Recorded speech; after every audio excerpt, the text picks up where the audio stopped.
Perkenalkan, saya Widyan Adinda Prameswari, siswi kelas 7 SMP Aliman Terpadu, akan membacakan sebuah cerita pendek berjudul Lastri Ingin Jadi Orang Jahat Saja, karya Yo Edward Horace S.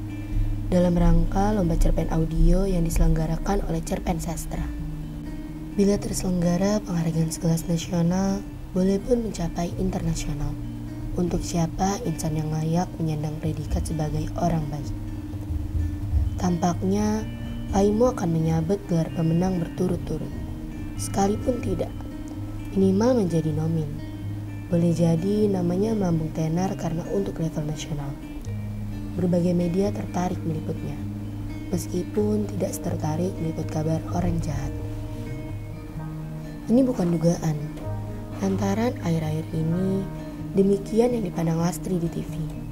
Lastri ingin jadi orang jahat saja, tidak seperti bapaknya, Paimo.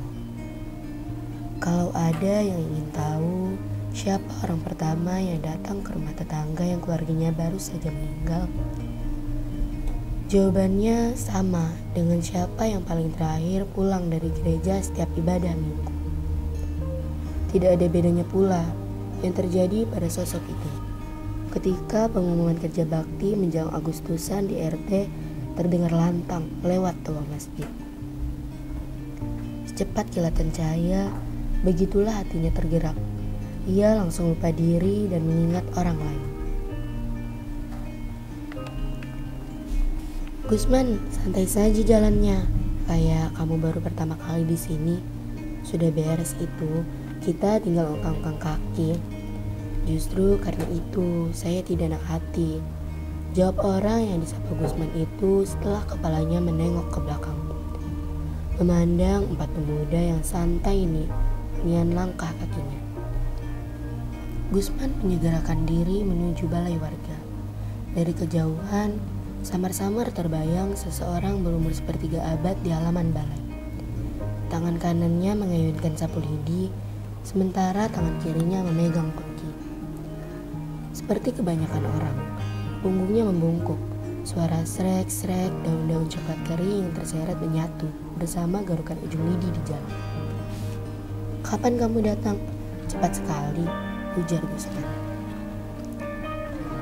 Sebetulnya Gusman tak perlu bertanya, lantaran orang se-RT pasti tahu jawabannya, tak terkecuali dirinya.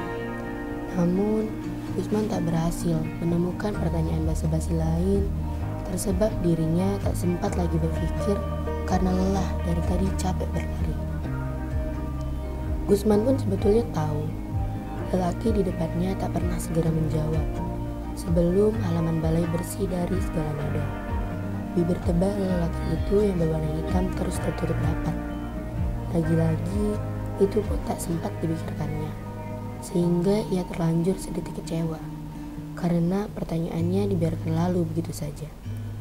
Gusman, kamu baru pindahan rumah. Seorang pemuda di belakang Gusman yang baru tiba berujar, diiringi gelak tawa. Tiga pemuda lainnya ikutan tergelak. Satu dari tiga pemuda itu menepuk pundak Gusman. Ia merasa tidak heran dengan apa yang dilihatnya, karena hampir demikian yang ia saksikan setiap selesai ibadah minggu. Paimo yang baru saja tuntas menyapu halaman balai tanpa mengeluh, sama rajinnya ketika membersihkan lantai gereja. Paimo akan memastikan bahwa setiap jemaat sudah meninggalkan ruang ibadah hingga kosong, untuk kemudian menempatkan kembali piranti kebaktian pada tempatnya. Kantong kolekte, kaki dian, kotak persembahan, karpet doa, termasuk setiap inci dari kaki bangku-bangku jemaat tertata lurus dengan arah ubin lantai, dirapikan mengarah ke posisi altar. Bapak ngapain sih? Sibuk ngurus-ngurus orang. Kita ini masih miskin. Urus diri saja dulu, baru urus orang. Lastri membentak orang yang muncul di hadapannya setelah dia membuka pintu rumah. Lastri tahu, bapaknya baru pulang dari balai warga tanpa perlu menanyakan. Sempat Lastri mendengar pengumuman dari toa masjid. Tak boleh ngomong begitu, Lastri. Terdengar dengusan lantang. Setelah itu ada yang menutup pintu dengan kencang. Kamu kalau sudah mati tak bisa lagi berbuat baik. Selama masih hidup, gunakan waktu sebaik mungkin. Lastri bosan dengar itu, karena itu teruslah jawaban Paimo padanya. Seperti sudah terpatri dalam pikiran Paimo, bahwa hidup itu harus berbuat baik. Paimo menuju kamar tidurnya di dekat toilet. Lastri benar-benar bosan. Bila ia kuasa memerintah Paimo, pasti ia tidak mengizinkan bapaknya itu keluar rumah untuk membantu orang.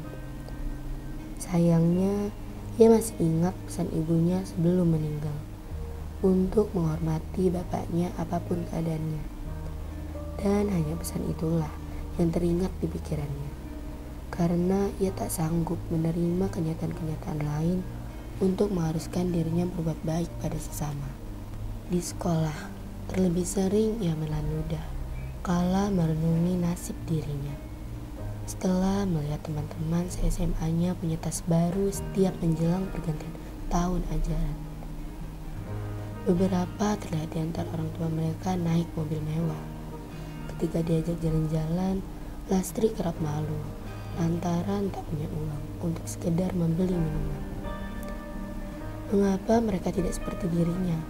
Batin Lastri suatu saat.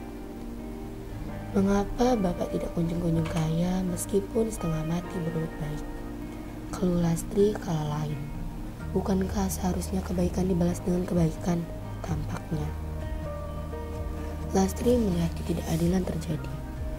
Memang benar, Lastri melihat Paimo tidak tanggung-tanggung untuk menyumbang keluarga dari yang sedang berbela sungkawa. Kata Paimo, sebesar apapun uang tidak bisa menggantikan kehilangan. Bila ada tetangga baru lahiran, Paimo akan pergi ke pasar dan membeli baju bayi untuk dibawakannya saat anjang sana. Sepetak jalan RT yang berlobang pernah pula ia perbaiki dengan uangnya sendiri, lantaran menunggu dari pemerintah setempat tidak cair-cair. Sementara ia sudah berkali-kali mengadu. Terus saja Lastri berharap Paimo bapaknya mendapat limpah balas kebaikan yang nyata. Tetapi tak ada. Yang ada uangnya habis, tabungan terkuras. Di dompet hanya cukup untuk makan sehari-hari. Rumahnya begitu-begitu saja, hanya beratap gede.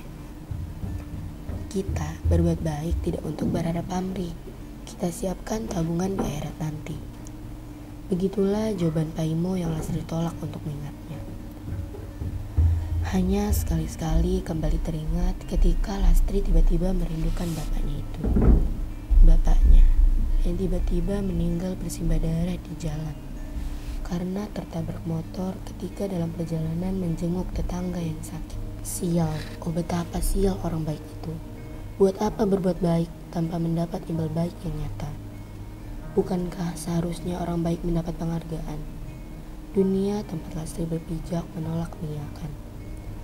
Sungguh jarang Lastri mendapati tontonan jasa-jasa orang baik terpampang di TV.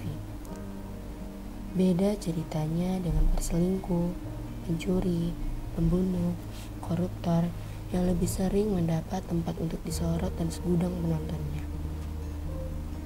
Bahkan orang bisa dengan bangga mempertontonkan kejahatannya seolah-olah luruslah yang terjadi dan tak ada nurani yang dilanggar.